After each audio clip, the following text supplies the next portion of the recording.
chingón. ¿Cómo estáis, tío? Joder, estamos de putas hostias. Quedó chido. Ya estoy grabando, ¿eh? Ya se quedó eso. No mames.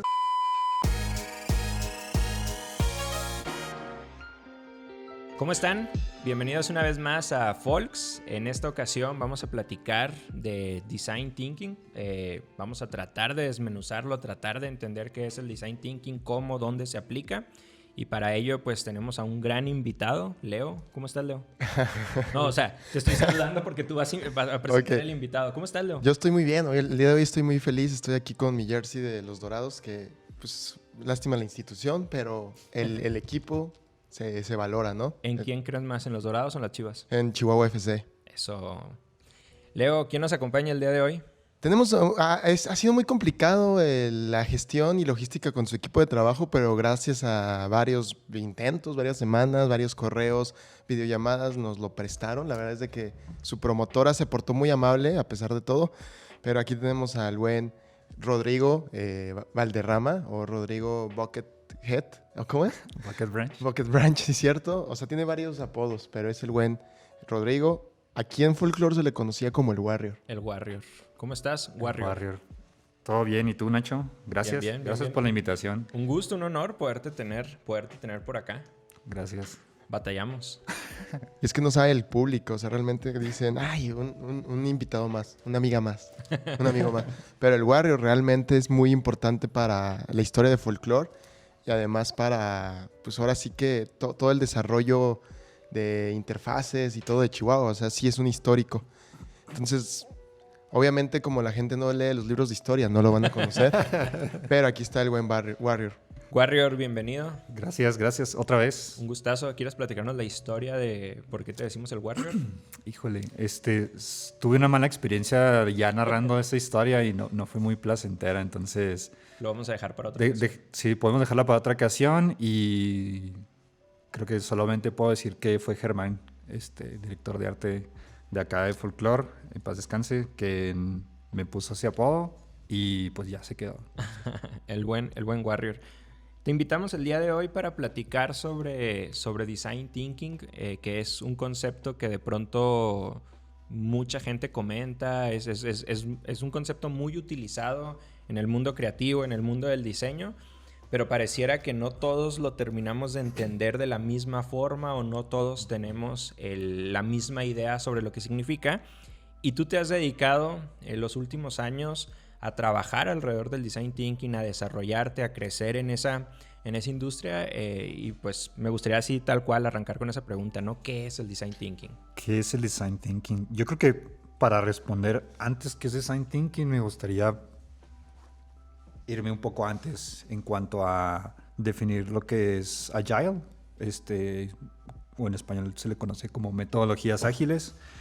Básicamente podemos decir que son metodologías que ahorita en la actualidad se utilizan principalmente en los empresas de desarrollo de software, así como project managers. Y esencialmente es como tratar de entregar pequeños y consumibles incrementos de un producto.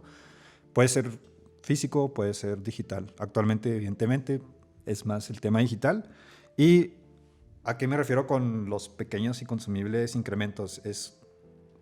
Yo como usuario puedo tener algo, una necesidad, un dolor, algo que resulte en una dificultad y vamos a satisfacer esas necesidades de los usuarios, pero poquito a poco, son pequeños dolores de cabeza, no se trata de resolver pues todo el malestar de tajo. Entonces a esto nos referimos y la importancia de por qué lo explico un poco como contexto es porque el Design Thinking pues es conocido como un framework de Agile. Entonces Agile pues puede tener muchísimas frameworks, cuadros de trabajo, metodologías. Está el UX Lean, está el Design Thinking. De Design Thinking está el Design Sprint. Entonces hay otro tipo de metodologías o frameworks. Entonces es importante entender y más importante también dejar en claro que existe esa mala concepción del Design Thinking y Agile, como lo comentas, porque suele ser muy recurrente que en empresas que probablemente no estén muy relacionadas con tecnologías y quieran implementar esto, para ellos es un sinónimo de lo voy a hacer rápido. Ajá. Pero no se trata de rapidez. La palabra en sí, ágil, es básicamente como un mecanismo natural que va a permitir que tú puedas responder de una manera ágil al cambio. Y vuelvo a lo mismo. Ágil no es rápido, sino decir, estoy parado en esta etapa del producto, del proyecto, y voy a tener la capacidad de resolverlo de esta o esta otra forma. Ok, ahora estoy en la etapa número 2 de 5 y tengo esa capacidad de responder, tengo esa capacidad de resolverlo. Independientemente de dónde estás parado, tú lo vas a resolver. Entonces, dicho esto, ahora sí procedo a compartir un poco del design thinking, ¿no? Entonces, podemos definirlo un poquito como, básicamente, pues, como ya lo mencioné, es un framework, una metodología que nos permite, pues, generar ideas. Y estas ideas van a estar centradas en el usuario, en sus necesidades. Y, pues, entendiendo al usuario, entendiendo sus necesidades, qué le molesta, qué le duele, nosotros ya podemos empezar a idear propuestas y decir, ok, esto es lo ideal para ti, que tú tienes particularmente estas necesidades, estos dolores, todas estas molestias, y probablemente vaya a ser aplicable nada más para ese tipo de usuarios, no para el resto de usuarios, aunque hablemos de una misma industria, un producto muy similar. Está medio interesante, pero básicamente lo podemos definir así como una metodología que nos permite desde un punto A a un punto B entender el usuario, desarrollar ideas, ejecutarlas y pues cumplir con un ciclo. Terminando el ciclo podemos ir empezando a crecer y hacer otras cosas nuevas. Entonces está bien interesante porque a pesar de yo decir la palabra ciclo y se siente literalmente cíclico o algo redondo, no se queda dentro de ese círculo, sino que es hacer pequeños saltos. Entonces es lo interesante, ¿no? Entonces, básicamente, pues así es como yo lo puedo definir. Es un poco complicado porque hay personas que tienen su propio concepto, pero es así de manera general. Puntualizando un poco lo que estás diciendo, entonces, entendería yo el desarrollo ágil como si fuera una bola de nieve, ¿no? O sea, en vez de esperarte a estar de cero, producir y luego presentar el mono de nieve, el desarrollo ágil es como rápido. O sea, voy generando esas pequeñas bolas de nieve, va creciendo con entregas rápidas de valor para el usuario, hasta que ya llega un punto en que tengo un producto bastante bien elaborado, pero para el cual no esperé todo el tiempo y presentar de 0 a 100, ¿no? Exactamente. Y el design thinking, pues yo entendería, así como lo platicas, que tiene que ver con, digo, y pudiera, a lo mejor esto que tú explicas pudiera sonar muy natural para un diseñador gráfico, y precisamente de ahí viene el nombre, ¿no? Porque al final del día el proceso de diseño es muy similar al proceso del design thinking a grandes rasgos, ¿no? Tienes que entender a la persona para la cual vas a diseñar, entender sus necesidades, entender sus influencias, para luego poder plasmar lo que tú, pues plasmar eso que te está diciendo, ¿no? Uh-huh. Ya en la práctica, entiendo que el design thinking como metodología se ha ido estructurando mucho más, se ha ido especializando mucho más para podernoslo llevar a distintos ámbitos, a distintas industrias. Uh-huh. En esta especialización, en esta ya estructura, vamos a decirlo así, ¿cuáles son esos pasos? Platícanos un poco de los pasos, y entiendo que por acá tenemos algunos apoyos. Sale, claro. Ok, y para complementar lo que acabas de decir, justamente pues ya es algo que históricamente tiene ya tiempo. Y hay personas que en ocasiones desconocemos y creemos de que pues llegó Google y fue quien lo creó a partir de los 2010 o antes del 2010. Y esto es algo que tiene desde los 70s. Uh-huh. Entonces es bien importante. A veces comenzó a implementarse un poquito más en diseño de producto, hablando de algo tangible o físico. Uh-huh. Pero pues lleva desde los 70s. Particularmente pues ahí en California. Y posteriormente quienes empezaron a implementar esto se convirtieron en la consultora que se llama IDEO. Entonces ellos pues no podemos decir que son tal cuales los fundadores o es únicamente ellos quienes lo idearon, pero sí son, obviamente hay un equipo de trabajo quien definió una línea de lo que era antes y lo que es el después. Entonces, ahora, hablando respecto a las etapas, pues esencialmente podemos reconocer 5 etapas, donde está la primera, que es conocida como empatizar, la segunda como definir, tercera idear, cuarta prototipar y la última es testear. Entonces, si... ¿Quieres que le dé? Por favor. Ahora, en este siguiente es justamente lo que estábamos hablando ahorita, de que aparentemente es un ciclo, es un periodo cíclico, pero a pesar de eso, de sentir que tiene un inicio y un final, podemos reconocer que puedes dar diferentes saltos. Y hablando del tema de Agile, si estamos en la parte de prototipo, tú puedes brincar a idear, tú puedes brincar a regresarte en cualquiera de las otras etapas o fases, y eso es lo que lo hace bien interesante, porque no es un ciclo lineal, sino que es un ciclo que te permite dar saltos. Entonces, es lo interesante de esta metodología, que te permite hacer muchas exploraciones. Si es necesario regresar un poco para entender mejor las cosas y producir algo mejor, lo puedes hacer. Entonces, no hay como... Tradicionalmente le llaman una metodología en cascada, que es lo tradicional de que yo hago paso A, luego paso B, luego paso C, paso D, etcétera, y ya termina. Sino que tú puedes brincar del A al C, del C al B y del B al D. Entonces, estos son los pasos. Podemos pasar con el siguientito. Esta imagen la agregué precisamente para complementar lo que inicialmente estás compartiendo respecto al mono de nieve. Y es un ejemplo súper claro y es probablemente el más común que se utilice, de que tradicionalmente, hablando de la metodología de cascada, si nos enfocamos en producir algo, pues vamos a empezar por la llanta y luego vamos a hacer a lo mejor otra estructura, vamos a trabajar con el chasis, otras partes de un vehículo y al final ya entregamos el vehículo. Pero si nos enfocamos esencialmente, ¿cuál es la necesidad de nuestros usuarios? Pues vamos a decir, ok, transportarse. Y en eso nos vamos a enfocar, y en este caso es conocido como el MVP, que es el Most Valuable Product, o el mínimo viable producto en español. Entonces, si yo me quiero transportar, no tengo mucho tiempo, no tengo muchos recursos, pues te voy a entregar una patineta. Y después me voy a dar cuenta de que probablemente no sea el transporte más seguro porque no tiene un freno, entonces voy a crear un scooter que sí tiene frenos, que puedes manejarlo y es más sencillo. Si quieres dar ya el salto porque te sientes limitado por la velocidad o por comodidad, pues ya está la bicicleta, tiene cambios, tiene frenos, tiene un asiento, puedes ir más rápido y así vamos a ir escalando progresivamente. La necesidad así primitiva es transportarse. Ya las amenidades o comodidades son cosas que van a ir poco a poco irse agregando. Entonces, esa es la meta de este tipo de metodologías, empezar a hacer pequeñas cosas que en escala van a llegar a algo grande. Pero que ya desde el principio empiezan a aportar cierto valor, ¿no?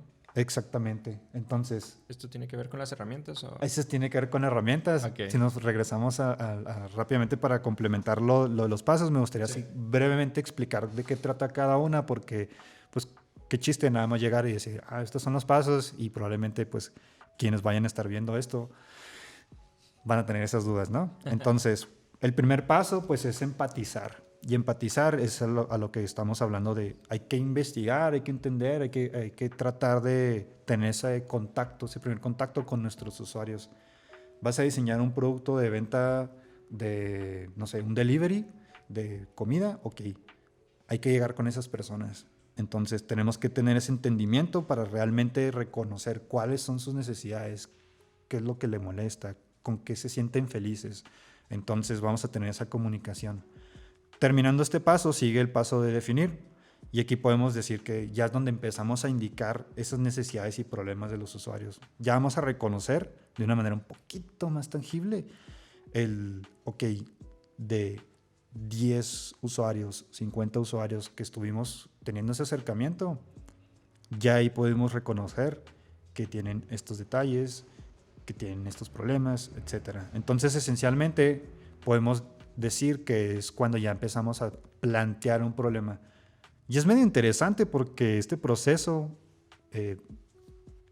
yo pudiera decir que es muy similar a estar haciendo una tesis. Okay. Porque es una metodología de investigación después de todo. Entonces tienes que pasar por ese proceso. Ya una vez que ideas, comienza que se define, comienza la ideación. Y aquí es donde vamos a empezar a hacer suposiciones de desafíos y creación de ideas. Y aquí ya decimos, ok, ya encontramos, reconocimos que este es el problema, ¿cómo vamos a abordarlo? ¿Qué soluciones proponemos? Entonces, básicamente eso es el paso. Por último, casi por último, está el prototipado, que es cuando ya empezamos a diseñar visualmente cómo van a ser esas soluciones, cómo vas a interactuar con ello. Y es donde vamos a empezar a hacer esas pequeñas versiones escaladas y hacer probablemente, si nos permite el tiempo, pequeñas pruebas con los usuarios para corroborar si es real, que si agrego un botón de determinado tamaño, de determinado color, si me conviene agregar un segmento de contenido o visualmente colocarlo en una estructura en particular o no. Y por último es el ponerlo a prueba y básicamente es literal. Tengo mi prototipo, lo voy a poner a prueba, voy a tomar notas y me voy a dar cuenta de qué estoy haciendo bien, qué estoy haciendo mal, qué les funciona bien a los usuarios o qué les funciona mal. Y aquí nada más quiero agregar algo súper importante, que es el tema de personas que utilizan la palabra pruebas de usuario, y lo correcto es pruebas de usabilidad, porque no estamos poniendo a prueba a los usuarios, estamos poniendo a prueba nuestro producto. Si algo falla, si ellos no hacen la tarea de manera exitosa, es problema del diseño, es problema del producto, no de los usuarios. Y es un tema de comunicación bien importante, porque en ocasiones al manejar ese conjunto de palabras ya tienen un mindset los usuarios y van a decir, es que si la riego va a ser mi culpa.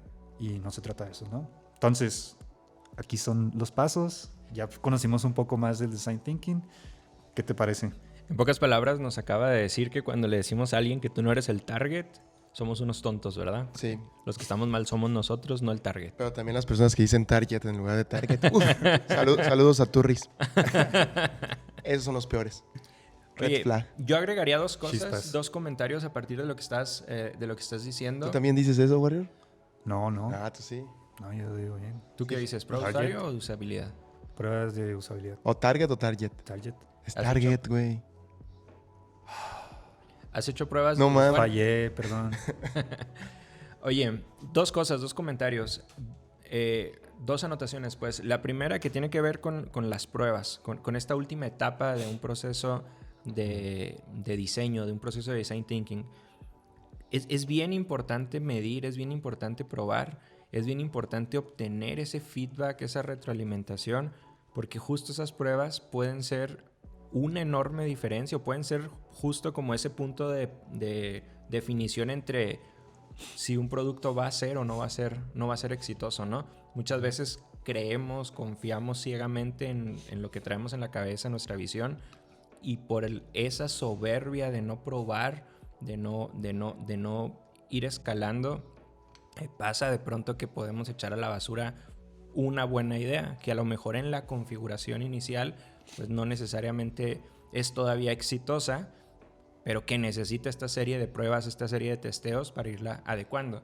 Y el segundo comentario creo que tiene que ver con también entender justo lo que estabas diciendo ahorita, que el proceso no es lineal y que no tiene un inicio y un fin, porque es justo cuando llegas al testeo, acá lo importante es saber, tener la claridad de que puedes en automático regresar al primer punto y volver a arrancar, y vas evolucionando tu proyecto, vas evolucionando tu producto, tu idea, lo que sea que estés desarrollando, porque es muy común que solemos agüitarnos cuando hacemos una primer prueba, cuando sacamos algo y vemos que no funciona, y pues lo único que está pasando es que estamos generando data, estamos generando información que nos debería de ayudar a seguir modulando, manipulando en lo que estemos trabajando. Uh-huh.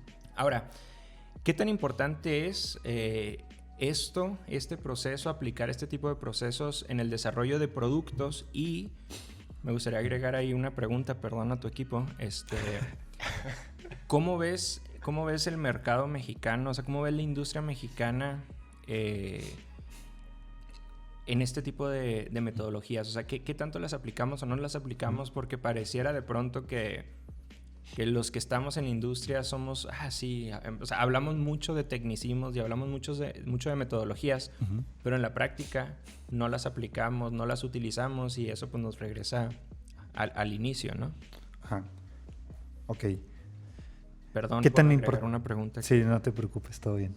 Perdón. ¿Qué tan importante es, primero, Estoy nervioso. Pues realmente es importante.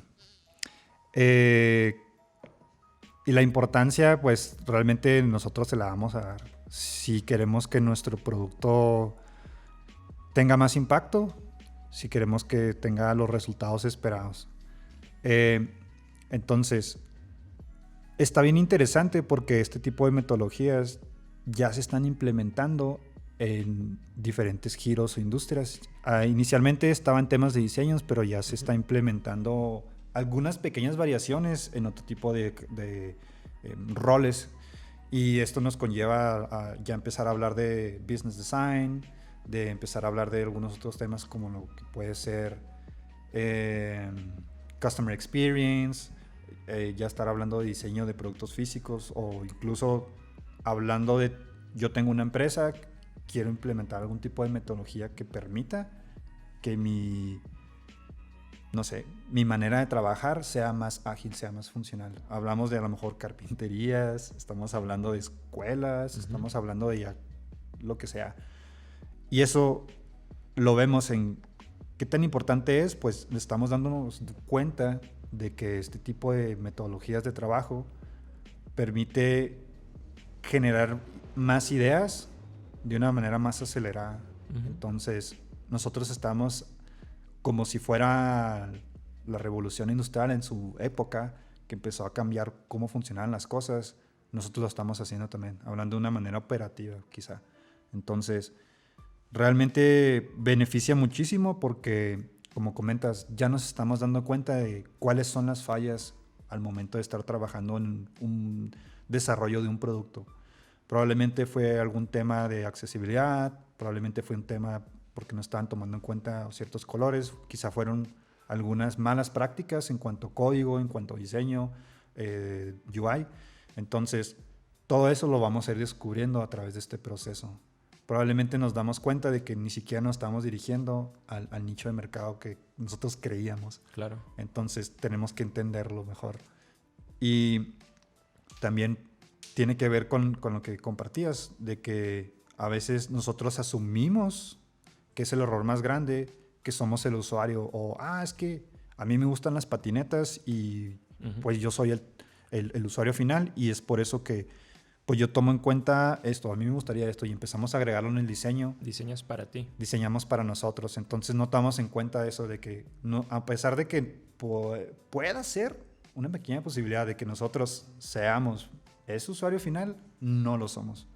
Entonces, ahí entra algo, es una palabra muy ambigua que la verdad en español se me hace un poco difícil traducir, pero en inglés se utiliza la palabra bias, que es más o menos pues cuando se genera un conflicto, cuando hay algo que no hace sentido y pasa eso. Si yo estoy asumiendo que yo soy el usuario final porque me gustan las patinetas, pues probablemente mi producto va a fracasar porque yo no coincida en algunos datos demográficos o psicológicos del usuario final tal cual. Entonces, eso probablemente responda un poco de por qué tan importante es. Pues sí es importante. Si lo resumo así en una respuesta sólida, concreta y pequeña.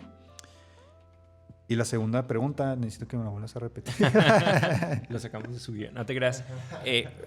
¿Cómo ves? Ya recordé. ¿Cómo ves el país o cómo ves la parte hispanohablante, Latinoamérica, en ese tipo de metodologías? Porque pareciera que solo que solo están de moda, pero en la práctica no las terminamos de aplicar bien.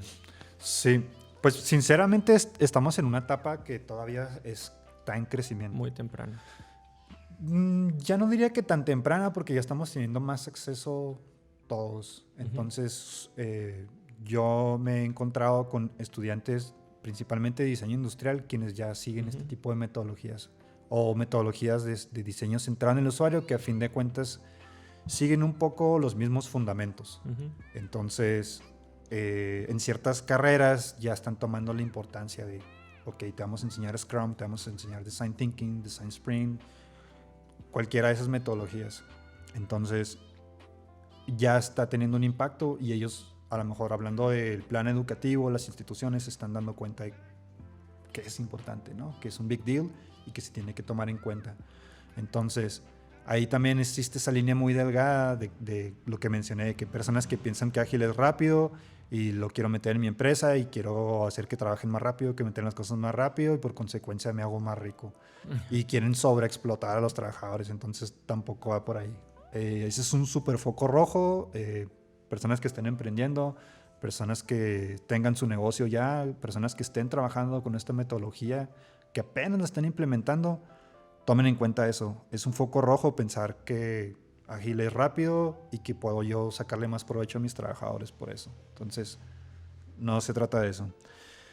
Y pues yo pudiera decir que estamos en una etapa de pues, proceso. Obviamente no pudiéramos estar tan avanzados como quizá otros países primermundistas, pero de cualquier forma las empresas que lo ejecutan muy bien y están a la altura. Entonces, lo interesante es cómo hay estándares o ciertos lineamientos, eso nos permite estar en esa línea de comunicación y entender que sí, que no.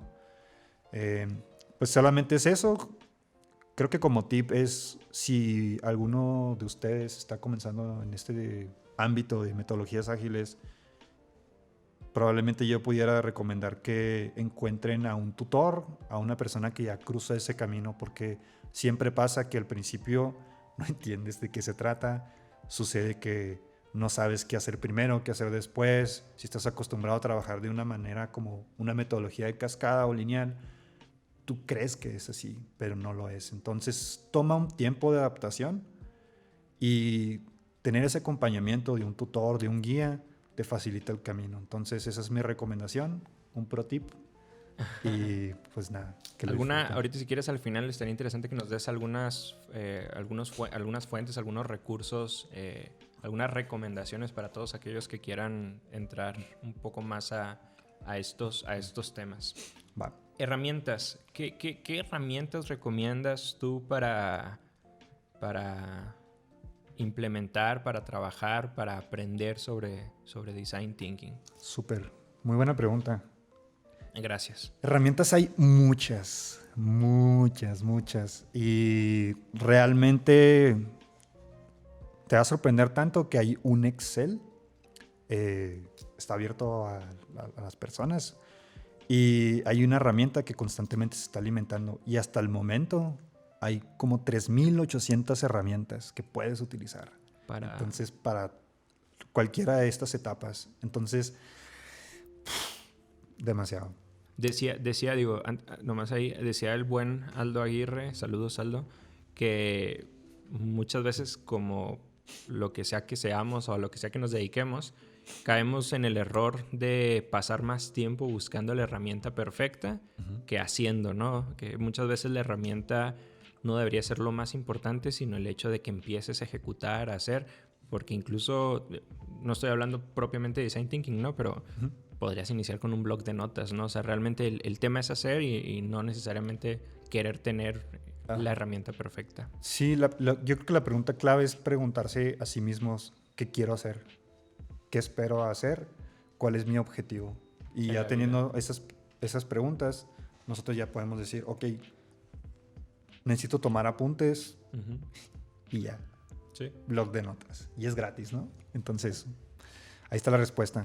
Comenzando, aquí estamos mostrando un par de herramientas. Evidentemente hay muchas y yo estoy compartiendo probablemente las que yo suelo usar. Claro. Pero en el caso de la etapa de empatizar, pues podemos utilizar herramientas. Existe una que se llama User Testing, Respondent, User Interviews para el momento de reclutar usuarios. Entonces, esas no las agregué, pero son parte de esta etapa. Y tenemos comúnmente Dovetail, esto es de paga, Zoom, Evernote y Google Docs para tomar notas. El Zoom o puede ser Meets, Hangouts, es para evidentemente tener las llamadas. Si estamos hablando de algo remoto. Si no, puede ser literalmente yo me siento en un café y estoy buscando a usuarios que, no sé, voy a hacer un producto digital para ese café bar en particular. ¿Qué tanto varía o qué tanta diferencia hay entre hacer este tipo de entrevistas de forma presencial a de forma digital? Pues evidentemente está el tema de las fallas técnicas, que estando cara a cara no lo vas a tener. La ventaja de lo digital es que tú puedes grabar sesión. Entonces, cualquier cosa que se te escapa te puede regresar. Y presencialmente es un poco más complicado. Incluso ya hay muchas herramientas para transcribir las llamadas y ahí puedes hacer como más... Exactamente. Dovetail es una de esas. Ok. Grabas la llamada, lo subes en la herramienta y empiezas a hacer transcripción. Entonces, te ahorra muchísimo tiempo, ¿no?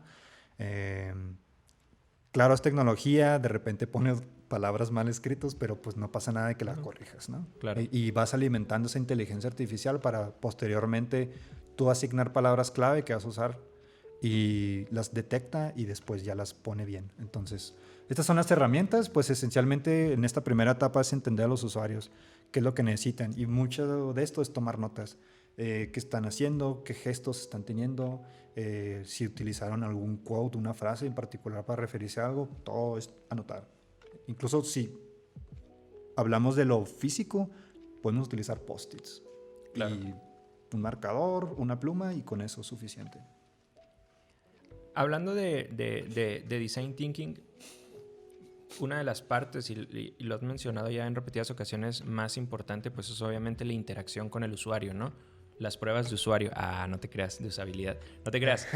Y la interacción con el usuario, ¿no? La investigación de los usuarios, empatizar con el usuario, que es, insisto, muchas veces es una de las etapas que solemos obviar en los procesos de diseño, pero es la más importante porque es en donde generas los insights sobre los cuales vas a trabajar. ¿Cómo es un proceso de user research? ¿A qué le debes de poner atención? ¿Cómo diseñas una entrevista? ¿Cómo es ese proceso? Muy buena pregunta. Aquí, hay ¿Otra? muchas Llevamos maneras. 2 buenas preguntas, Leo. Entonces, como el diseño en general, hay veces en que te preguntan, oye, ¿cómo haces esto? Y muchas veces mi respuesta es, depende. Ay. Porque hay muchos escenarios y hay que pensar en los escenarios. Y Podemos de acuerdo. arrancar el video con ese, depende. Perdón, hay muchos escenarios. Y eso pues, es de acuerdo a la situación, ¿no? El contexto. Entonces, yéndonos por el escenario más común, que es el que voy a abordar, porque es el que más sucede, hay empresas que no tienen definido su usuario. Tienen definido a lo mejor el target. ¿Target? Es el target. Entonces, lo tienen definido, sin embargo, a veces hay pequeñas diferencias entre ese target y el usuario final del producto, porque pueden existir diferentes usuarios. Es lo interesante. Entonces, principalmente es empezar a decir, ok, me siento con el equipo de marketing y empezamos a hablar. Cuéntanos un poco de información de tus usuarios. ¿Le gusta esto? ¿Le motiva esto? ¿Le molesta esto? ¿Tiene estas frustraciones? ¿Tiene estos obstáculos? Etcétera. Y lo empezamos a listar y se crea algo que se le conoce como pues es protopersona o es yo utilizo el término de persona provisional. Okay. Y ya basado en ese es como un borrador. Teniendo ya este perfil, empezamos a decir, ok, ¿qué necesitamos saber? ¿Qué tenemos que entender de acuerdo a todas estas ideas que tenemos de necesidades, bla, bla, bla, y todo lo demás? Basado en eso, creamos un guión y vamos a definir si vamos a hacer entrevistas, pues creamos el guión. Tenemos que primero reclutar quién sí, quién no se adapta. Y ya teniendo eso, pues ya nos acercamos con los y las usuarios y empezamos a ejecutar la metodología. Ahorita puse el ejemplo de las entrevistas de usuario, pero igual hay un sinfín de metodologías para comenzar con esta etapa. Yo estoy mencionando esta porque es la más popular, es la más común y probablemente si alguien está interesado o interesada, pues ya pueden googlear qué es un user interview, cómo se hace. Entonces es más sencillo, ¿no? Empezar por lo más común que irnos por lo más complejo. Y ya empezamos a hacer las entrevistas, aplicamos las preguntas, tomamos nota y como ya compartí, ideas, movimientos, gestos. Si dicen una frase que se nos puede quedar marcada, lo ponemos entre comillas, un quote, y eso nos van a servir para cosas más adelante. Que justamente al final, bueno, no al final, pero más adelante de esta charla voy a compartir un caso de estudio donde hice ese tipo de ejercicios y nos va a hacer sentido el por qué los estamos poniendo, ¿no? Ok. Digo, ya la siguiente pregunta que traía justo era cómo documentas y cómo interpretas los datos. No sé si quieras hablar un poco de la interpretación. Digo, ya nos hablaste de la documentación, pero ¿cómo interpretas los datos? Porque pudiéramos caer también en el error de empezar a entrevistar a muchas personas, empezar a tomar muchas notas, pero luego, ¿qué vamos a hacer con todas esas notas, no? Uh-huh. Debemos de encontrar una forma de cuantificar esas notas, de darle sentido a esas notas, de crear hipótesis a partir de esas notas, uh-huh, para luego ya eventualmente ir a validar esas hipótesis. Pero ¿cómo es ese proceso ya de cuantificación, de documentación? Uh-huh. Súper. Bien. Si te parece bien, mostramos la última slide que envió mi Todas equipo. Estas eran herramientas. Esas son herramientas. ¿Y por qué no las comentaste? Las puedo compartir con todo gusto. No te creas. Estas son herramientas que nos permiten prototipar o diseñar. Ajá. También yo diría que más que prototipar son para idear. Uh-huh. Tienen que ver con la etapa de definir e idear. Estas últimas tres son Freehand, Miro y Figma. Son herramientas que se les conoce como whiteboards. Uh-huh. Entonces, en el mundo físico, los UX designers son popularmente conocidos por tener paredes llenas de post-its. Entonces, estas herramientas son una maravilla porque no tienes límite de espacio. Entonces, te ahorras los post-its. Nos ahorramos los post-its, salvamos el planeta. Y también otro tema de que tenemos mucho espacio. Entonces, esas herramientas que eran Miro, que es FigJam, Freehand, nos permiten aterrizar esas ideas. Y la última, esta era del prototipado, son herramientas que ya son de diseño, Figma, Adobe XD, Sketch, Studio y Marvel, particularmente las últimas dos, son herramientas para literal. Tengo mis pantallas, las voy a conectar y las voy a compartir con mis usuarios para hacer pruebas de usabilidad. Todo esto muy, muy aplicado, muy enfocado a desarrollo digital, a desarrollo de herramientas digitales, ¿no? Sí. Digo, pudiera haber el equivalente para, por ejemplo, irnos a otro tipo de productos, ¿no? Más físicos o no digitales, etcétera. Sí, y en ese caso pues ya serían otro tipo de herramientas. Adobe XD... un martillo, ¿no?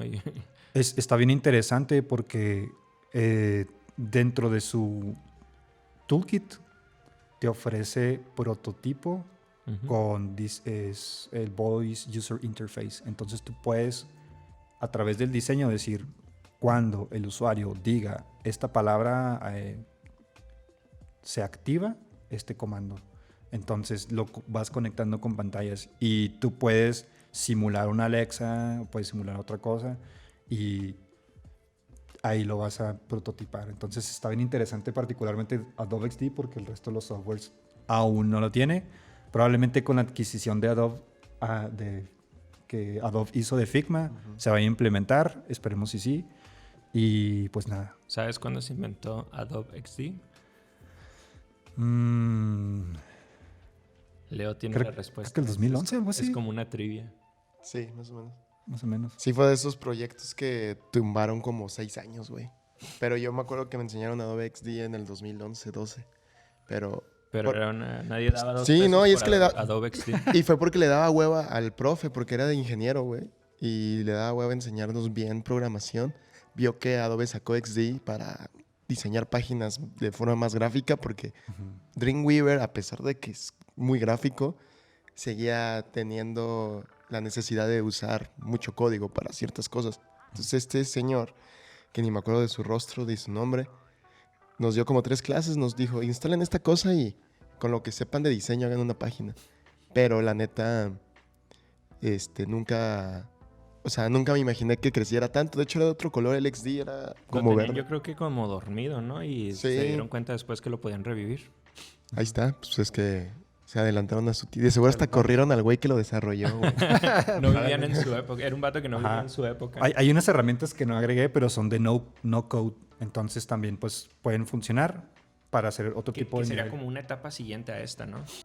Probablemente. Puede ser en esta misma etapa o la posterior. ¿Cuál de estas usas tú? Yo utilizo Figma. Figma. Y FigJam.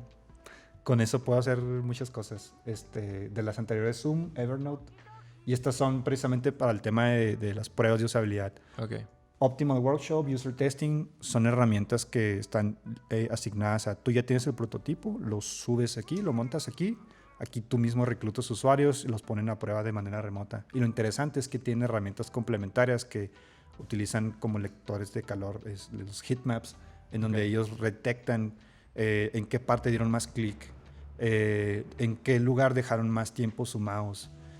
A veces si se graba la cámara, en qué momento hicieron reacciones raras. Entonces puedes obtener ese tipo de datos cuantitativos bien interesantes. A nosotros nos tocó en algún momento utilizar una herramienta para probar diseño literal aplicado, por ejemplo, para anuncios espectaculares, para anuncios en revista. Y era una aplicación que con la cámara te medía la vista. Oh, sí. Entonces te hacía un mapa de calor de la vista, de qué áreas del diseño era como el orden de visualización del usuario. Dato curioso, ¿sabes cómo funciona eso? ¿Cómo? Reconocen el brillo de tu ojo. Ok. Y donde está brillando el ojo es como el lado opuesto. Y ya de ahí, de acuerdo a dónde se mueva el ojo, te lo van medio reconociendo. Si se movió el ojo en tal dirección, entonces en tal posición es donde están mirando. Y así es como utilizan esta tecnología. Pero varía, ¿no? Depende de dónde venga la iluminación o... Bueno, ya lo deben de tener bien. No, pues siempre va a estar de frente porque la pantalla es tu que la principal pantalla fuente genera de luz. Sí. Oh, mira. Sí, Puede haber errores. Sí, puede Claro. haber errores. Pero sí debe ser. Entonces, regresando a tu pregunta, ¿cómo lo vamos a materializar? Porque en un momento de nuestras vidas vamos a llegar a esto. Vamos a llegar a una pared, si es física, llena de post-its. Si es digital, pues un whiteboard lleno de post-its. Entonces, lo ideal es ir agrupando el contenido de acuerdo a cosas que tengan sentido. Y creo que es un ejercicio un poco tricky porque hay mucha confusión en los primeros ejercicios que se hacen y es normal. Entonces, esta metodología es comúnmente conocido como Affinity Mapping o pues, diagrama de afinidad, mapa de afinidad. Y precisamente como lo indica su nombre, es afinar todas las ideas. Y empezamos a decir, ok, aquí estos usuarios están hablando de sabores y particularmente de esto. Entonces lo vamos a agrupar en un pequeño grupo, un grupo mediano, puede ser más grande, sabor. Y empezamos a agregar otras cosas más generales que complementan bastante bien la idea como un todo. Y poco a poco vamos a ir obteniendo como una síntesis o los problem statements, que es lo que mencionaba en un inicio, ¿no? Y aquí donde ya decimos, necesito ayuda en la cocina, necesito un espacio para compartir a mis amigos por social media, necesito esto otro, a mí me molesta muchísimo esto. Entonces ya estamos escuchando a los usuarios. Es bien interesante todo este proceso porque realmente nosotros no nos quebramos la cabeza. Son los usuarios quienes nos dicen qué quieren, qué necesitan. Y nosotros somos esos traductores e intermediarios entre el usuario y las necesidades del negocio, ¿no? Entonces hay que llegar a un punto intermedio. No nos podemos enfocar nada más o en uno o en otro porque pues no vamos a llegar a ese nivel de éxito. Entonces, básicamente es esta la forma, a grandes rasgos, porque si no ya sería una clase y sería abordar mucho. Y no la cobra. Y por último, si no me equivoco, traes un caso de éxito, ¿no? Me dijiste, es un caso de estudio. ¿Caso de estudio? Un caso de estudio de cómo fuiste tú o de cómo se aplican muchos de estos conceptos. Ya prácticamente cerrando, me gustaría que nos lo platiques. Incluso si quieres te puedo pasar te paso la computadora para que tú le... Como gustes, pasa nada. De aquí está bien. Bueno. Leo está bien estresado porque puede haber algo. Aquí se puede mover. Ahí está. Así, no te preocupes. Bueno, creo que lo importante es partir un poquito de nada más compartir que este es un proyecto ficticio. O sea, sí existe Jerry Sartaramas, pero la metodología es una propuesta de rediseño, es un challenge que pues, yo quise hacer, que yo ejecuté e implementé esta metodología. Entonces, para compartir un poquito el background, y esto nos va a hacer sentido de que en ocasiones llegamos en un momento en donde, como mencionaba, el producto ya existe, el producto ya tiene años, pero llega una etapa en donde tú estás parado y no vas a empezar desde el inicio, vas a empezar a la mitad o más adelante. Entonces, aquí, esta empresa, pues es popularmente conocida como una empresa que se encarga de ofrecer herramientas para artistas, utensilios para trabajar, todo lo relacionado para tu proyecto de arte. Y la necesidad o el desafío que ellos tenían principalmente estaba relacionado con que muchos de los usuarios que estaban comprando estaban abandonando el sitio y principalmente se dieron cuenta a través de métricas que el checkout process era donde estos usuarios estaban desertando. Entonces, hay dos necesidades esenciales: retener a los usuarios. Yo creo que agregaría una adicional: facilitar el proceso de checkout para los usuarios o de compra, la pasarela de pago. Y por último, adaptar estas necesidades en un smartphone, porque también se dieron cuenta que la mayoría de esos usuarios estaban comprando o consumiendo esto en teléfonos móviles. Entonces, dicho esto, yo dije, ok, ya entiendo esto, me voy a regresar a entender un poquito qué les duele a los usuarios, qué necesitan. Y para esto, lo que yo hice fue un conjunto de metodologías. Estoy como Lolita Ayala. ¿Quieres agua? A ver, dame un segundo. Creo que ya lo tengo controlado. Pero es decir, ya se fue. Ya se fue. Ya se fue. No, todavía sí.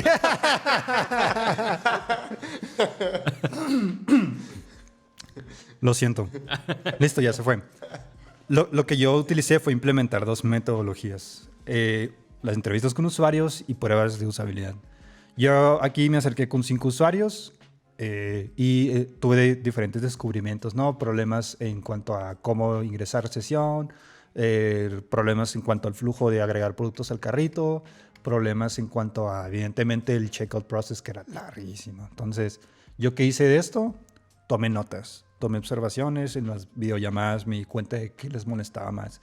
Y aquí puse un par de quotes como para enfatizar en las palabras de los usuarios lo que realmente ellos dijeron, qué les molesta. Entonces empezamos a detectar que a algunos les molestaba, que probablemente veían muchos banners, a otras personas pues desearían tener algunas cosas ya listas, se preguntan algunas cosas, hay cosas que les molestan. Entonces, basado en esa información, ya nos dimos cuenta de algo.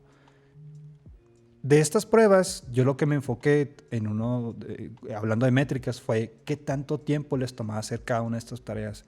Y ahorita vamos a llegar al por qué. Avanzando con esto, ya empecé con la fase 2, que era el de definir, ¿no? Como platicamos, ya tengo esta información y lo estoy aterrizando aquí, que es el user persona. Ya no es el provisional, ya tenemos datos reales, usuarios reales, y ya nos damos cuenta de cuáles son los perfiles.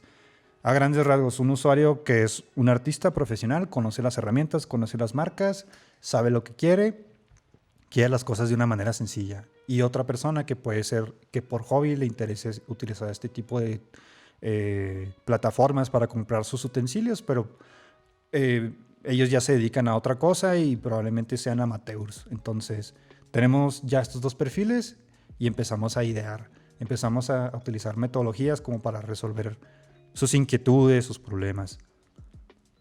Y aquí en este punto yo implementé una metodología que se llama How Might We, y es preguntarnos cómo yo resolvería esto. Y empezamos a formular a manera de preguntas muchísimas cosas.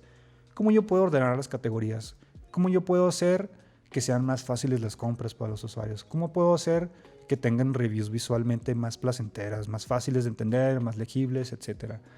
Y empezamos a poner muchísimas respuestas de cada una de estas dudas y obviamente nos vamos a ir por la más importante.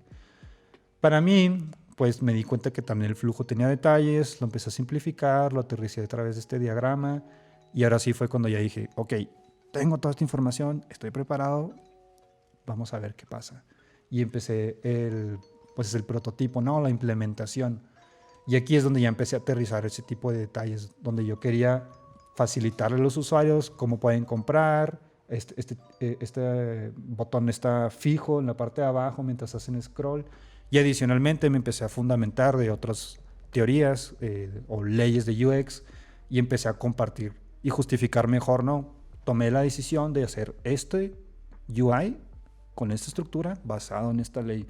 No me lo estoy inventando, no es porque me gusta y está fundamentado en también las necesidades del usuario. Entonces, poco a poco voy adaptándolo, estoy compartiendo, lo hice por esto otro y nos permite fundamentar mejor nuestras decisiones, ¿no?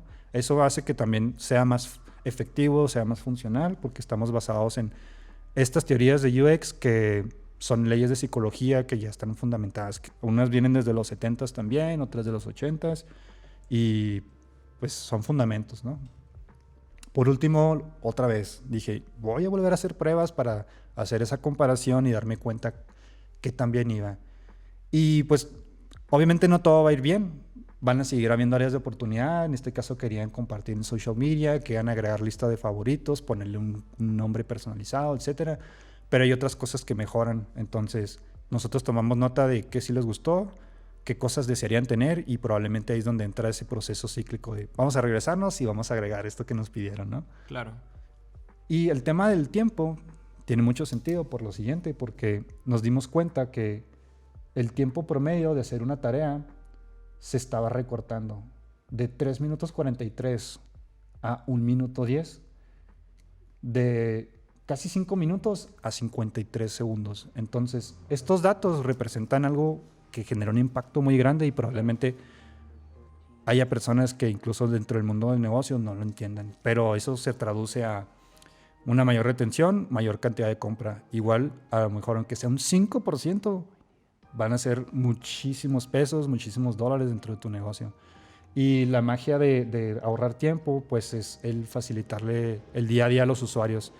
¿Qué sucedería si yo quiero hacer mi proceso de pago en el día a día? Comúnmente llegamos, compramos algo, damos la moneda o el efectivo y listo.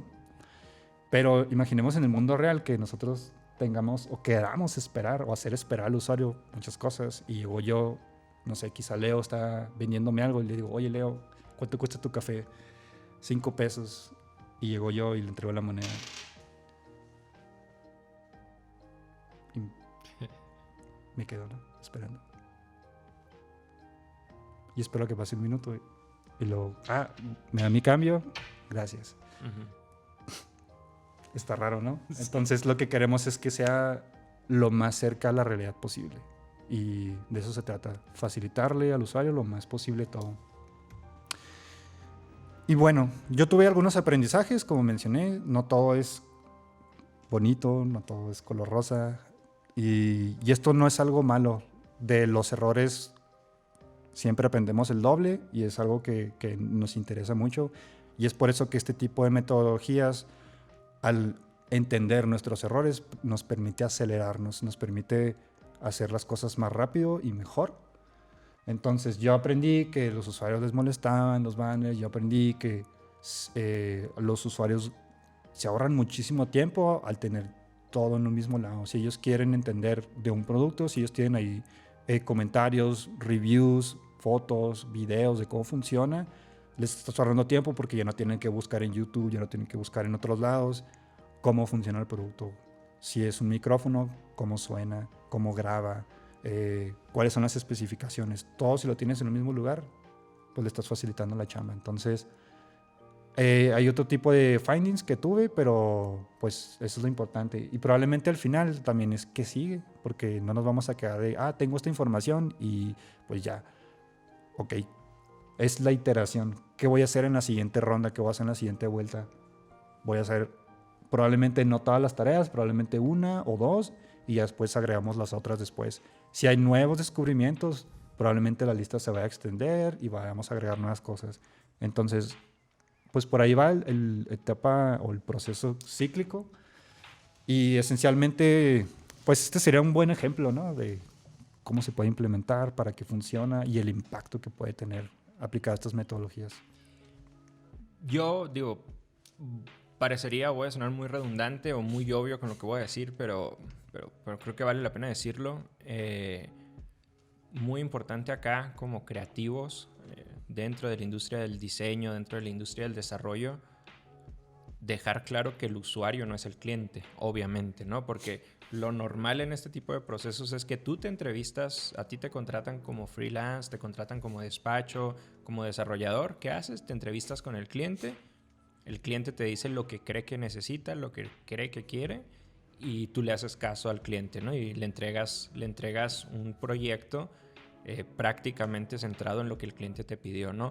Todo esto de lo que estamos platicando, pues es ir más allá, es aplicar realmente un proceso de diseño a través de este tipo de metodologías, ¿no? Sí me entrevisto con el cliente. El cliente al final del día es un insumo más. Detecto la necesidad del objetivo del producto, pero luego tengo que ir a buscar a los usuarios de ese producto, tengo que definir e ir a buscar a los usuarios de ese producto para entonces hacer la investigación debida y poderle ayudar a entregar al cliente, poder entregarle al cliente un producto funcional, un producto alineado. ¿Por qué te ríes? No, me alegra que, ¿Qué entendió? que hayas entendido Y todo esto lo haces con pruebas de usuario. usabilidad y entrevistas a usuarios. Por último, Rodrigo Valderrama, si alguien quiere aprender más de Design Thinking, si alguien quiere aprender más de este tipo de metodologías, de tendencias, algunos sitios web, algunas referencias que recomiendes. Uy, Cabrón, pues hay muchísimas. ¿chiflaste? ¿Yo? Sí. Sonó muy feo. Ten cuidado. Mira, está bien interesante. Yo creo que hay sitios web donde literal es Design Thinking, creo que es .org, y ahí te explica la metodología. Y lo interesante es que hay un segmento donde te comparte metodologías de cada etapa. Entonces, hay otro tipo de sitios web que te desglosan otro tipo de metodologías. Me parece que es uno Design Toolbox, algo así, o Design Toolkit. Pues entre otros. La verdad, a la mente no se me vienen. Está Agile, que es la página oficial de Agile. Ahí viene el manifiesto de Agile. Okay. Lo interesante de que estos sitios web es que lo que pasa es que el diseño es terrible. Pero, ¿de los sitios? Sí, a pesar de que son los fundamentos, ¿no? Los principios son los oficiales. Pero el detalle está en que, a pesar de eso, pues tienen los fundamentos. Entonces, lo que nos importa, ahora sí que hablando funcionalmente, es la información. Claro. Y ya de ahí ir buscando. Yo recomendaría, pues, incluso acercarse, si quieren, buscar cursos en línea. Hay plataformas. En la página oficial de Atlassian explican sobre Agile, explican sobre la metodología de Scrum. Y es gratis ese acceso de información. Entonces no nos están cobrando ni un solo centavo por eso. Entonces creo que es lo importante, acercarse a blogs, acercarse a comunidades, en Facebook, Discord, Telegram. Hay muchas comunidades donde hay personas que comparten este tipo de contenido y pues les puede servir. Creo que también, pues, de mi parte hay un libro en particular que se llama Design Thinking Toolbox.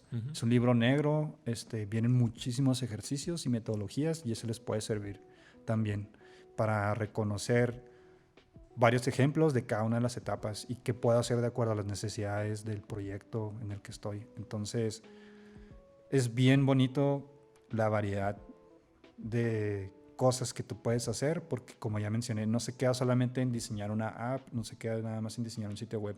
Tú puedes diseñar servicios, tú puedes diseñar metodologías dentro de tu esquema de trabajo, tú puedes diseñar prácticamente lo que tú quieras, siguiendo este tipo de cosas. Hoy más que nunca tenemos el conocimiento a la mano prácticamente y casi a costo cero, ¿no?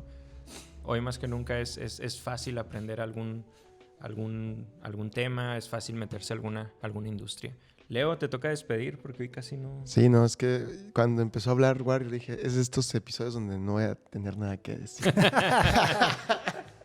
Pero está bien porque estoy aprendiendo y la neta, ¿para qué empiezo a decir cosas que no manejo, verdad? Entonces, no, pues agradecer a Rodolfo, a Rebeca, el equipo de Warrior.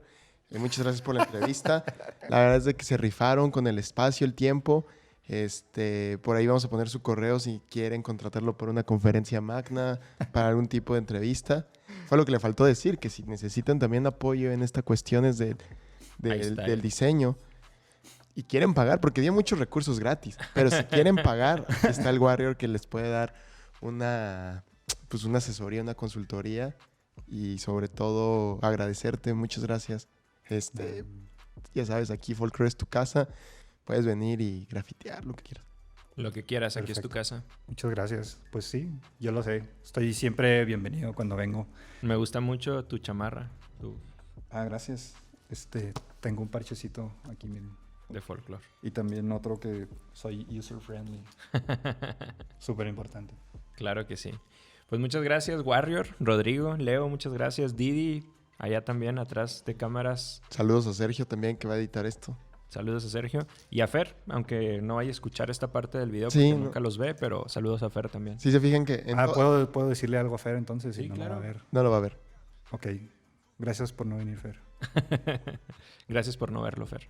De hecho, Gracias por no verlo, Fer. El 85% de los mensajes que le mandamos solo nos... Sí, el 15% nos ha... sí lo vi, pero son los que empiezan como en el minuto 5. Esto lo va a ver Fer. Y sí nos manda el screenshot. Sí lo vi. Tal vez nosotros... Pero nosotros somos los culpables porque no estamos haciendo pruebas de usabilidad. Para Fernando.